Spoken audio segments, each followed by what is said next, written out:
I'm very get mad even at this time. See as they are pursuing everybody. See police down there pursuing people. People that come outside to even earn daily living.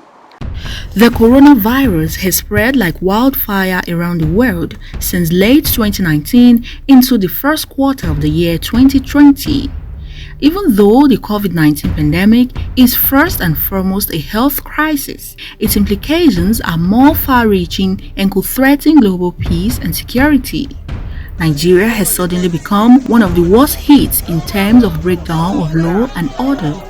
Before the pandemic, Nigeria has been facing a lot of internal security challenges. The security architecture has proved ineffective as insecurity lingers. In the light of these, the uncertainty created by the pandemic may create incentives for some actors to promote further insurrection and violence. This has led to an escalation of violent and possibly devastating situation in local communities, which could promote more distractions and complicate efforts to fight the pandemic. Having established that COVID-19 is no respecter of countries, race, religion, and economies, lives have continued to be shaped by the pandemic. This is what they do now, na thief, they want brick come so. Best day for house, you no go work, no you money, no get money, no you say may stay for house. Yeah. May stay for house, may they eat. Na sad you go they drink, na sad you go they eat. Now person where they house, where no get money, where no go buy the food, now they don't close shop. Which money person go take go buy the food? This pandemic war the world is fighting against is slowly metamorphosing into economic meltdown across the world that even the strongest economies are not spared. In Nigeria, reports are already making the rounds about food insecurity, particularly for low-income earners, and already threatening the relative peace and security in Nigeria. Due to hunger, people are in a survival mode and have resorted to crime to feed their stomach.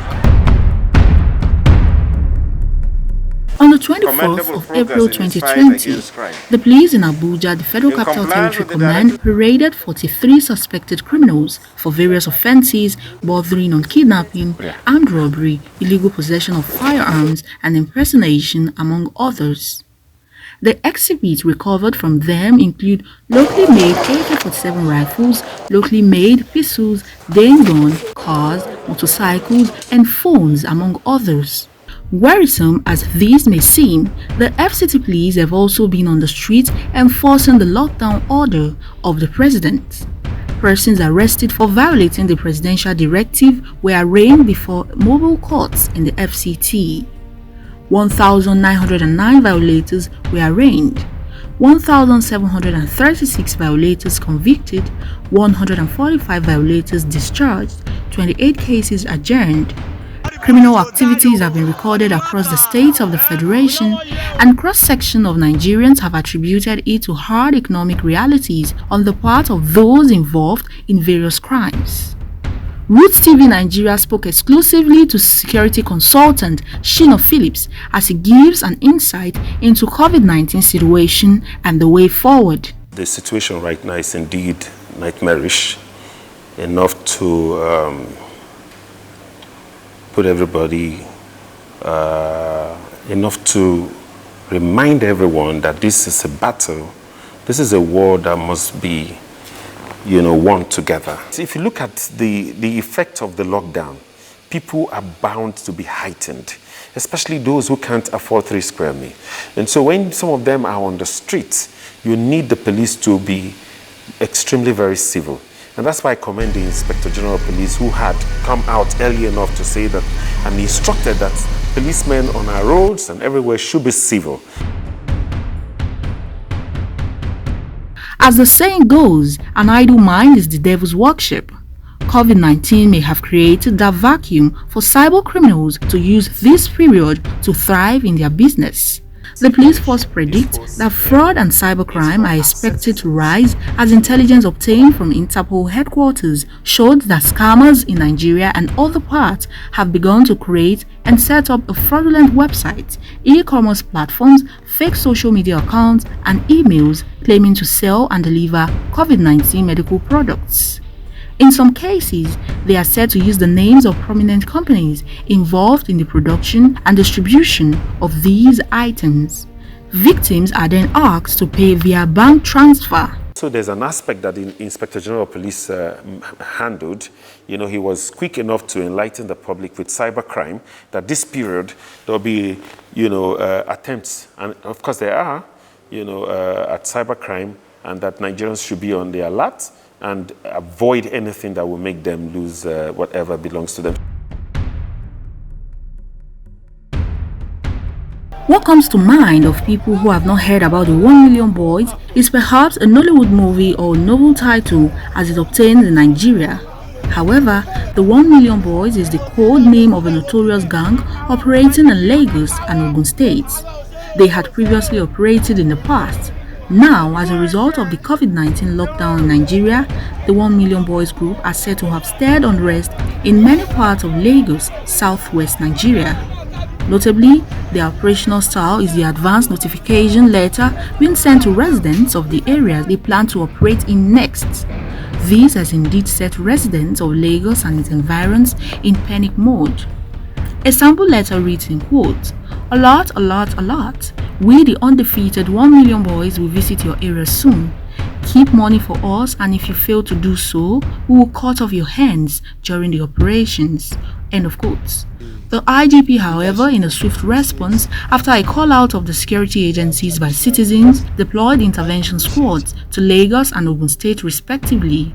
The intervention team is being coordinated by Deputy Inspector General of Police, DIG Peter Babatunde Ogunyowo, while the IGP assures the citizens that the police will not sit idly by and allow activities of a few criminals to disrupt the peace and security of the country. As at the time coronavirus killed 12 people in Nigeria, the National Human Rights Commission said law enforcement agents had killed 18 people since the lockdown started on the 30th of March 2020. The NHRC said it had evidence of killings from citizens who sent the video to it. The military hierarchy, however, denied the allegations, saying all parties accused must be given the benefit of the doubt. Ifeanyi Arunsi was said to have been gruesomely murdered at Ebem Ohafia in Abia State, southeast Nigeria.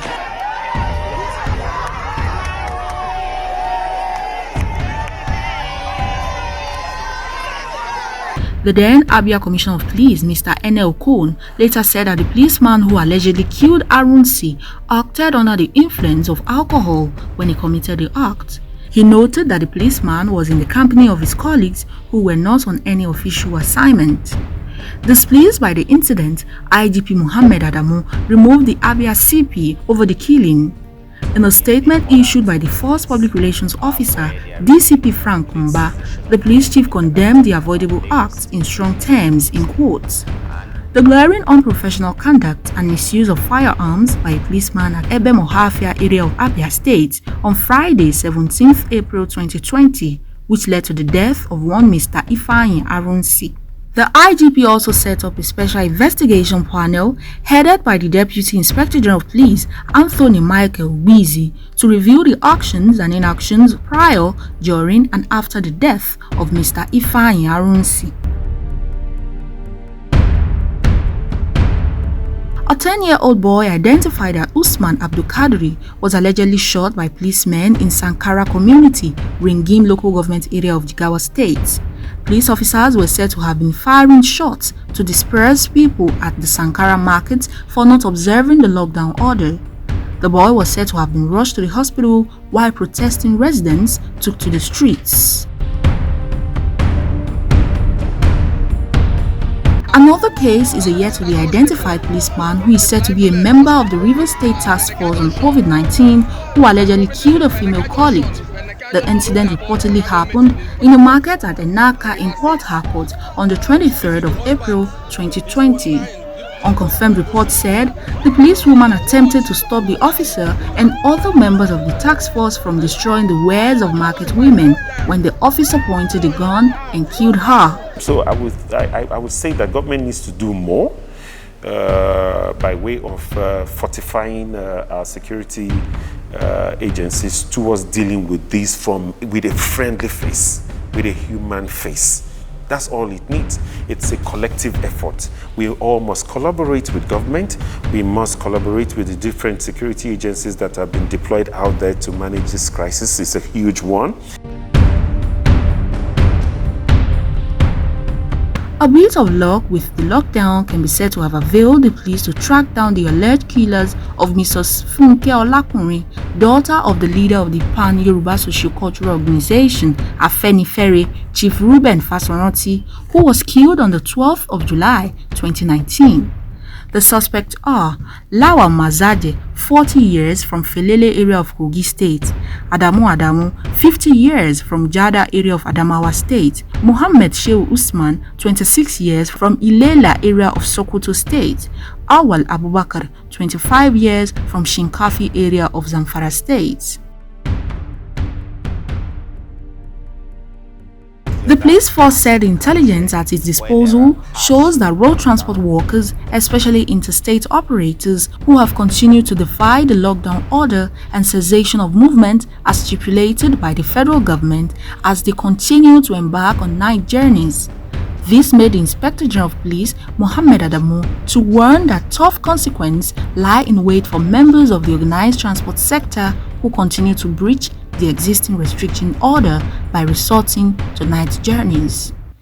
The police reiterated that night hours are not excluded, just as it calls on the leadership of the National Union of Road Transport Workers, the Road Transport Employers Association of Nigeria, and the Public Transport Owners of Nigeria Association, among others, to warn their members to adhere strictly to the restriction order.